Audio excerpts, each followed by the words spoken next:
आखिरी क्लास यह कहानी सिर्फ एक शिक्षक की नहीं बल्कि हर उस गुरु की है जो अपनी जिंदगी दूसरों को रोशनी देने में समर्पित कर देता है। गांव का छोटा सा स्कूल, टूटी हुई दीवारें, पंखा भी मुश्किल से चलता है, लेकिन वहां पढ़ाने वाले मास्टर जी रामकिशोर शर्मा बच्चों के लिए मंदिर के पुजारी से कम नहीं। वो बच्चों को सिर्फ किताबें नहीं बल्कि जिंदगी का सबक सिखाते हैं।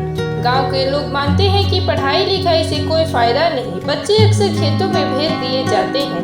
मास्टर जी घर घर जाकर माता पिता से कहते हैं, पढ़ाई ही आपके बच्चों की किस्मत बदल सकती है।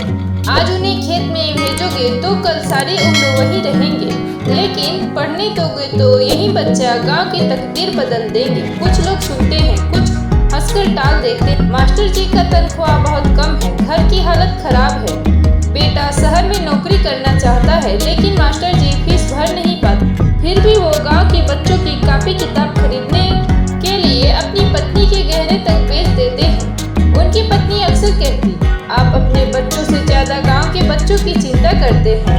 मास्टर जी मुस्कुराकर कहते हैं, ये सारे बच्चे मेरे ही तो हैं।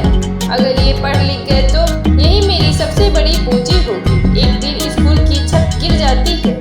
गाँव के अमीर लोग पैसे देने से मना कर देते हैं। सब कहते हैं, इस टूटी फूटी जगह पढ़ कर कोई कलेक्टर नहीं बनेगा। मास्टर जी खुद ईंट पत्थर उठाकर स्कूल को ठीक करते हैं, बच्चे भी मदद करते हैं। ये दृश्य बच्चों के दिल में मास्टर जी की अमिट छाप छोड़ देती है। साल बीतते हैं। जिन बच्चों को गांव वाले नालायक कहते थे, वही बच्चे पढ़कर शहर में नौकरी करने लगते हैं। कोई डॉक्टर, कोई इंजीनियर, कोई टीचर बनता है, लेकिन मास्टर जी बूढ़े हो जाते हैं और बीमारियों से जूझने लगते हैं। एक दिन खबर आती है कि मास्टर जी बहुत बीमार है और शायद ज्यादा दिन नहीं जी पाएंगे। गांव लौटकर उनके पुराने छात्र उनसे मिलने आते हैं। मास्टर जी आखिरी बार बच्चों को देखकर कहते हैं, आज मैं बहुत खुश हूँ। मैंने सोना या चांदी नहीं कमाया, मैंने इंसान कमाए हैं। याद रखना, ज्ञान से बड़ा कोई धन नहीं। फिर धीमी आवाज में कहते हैं, ये मेरी आखिरी क्लास है बच्चों, अब तुम सबको ही आगे पढ़ाना है। मास्टर जी की आंखें बंद हो जाती है। पूरे गांव रो पड़ता है।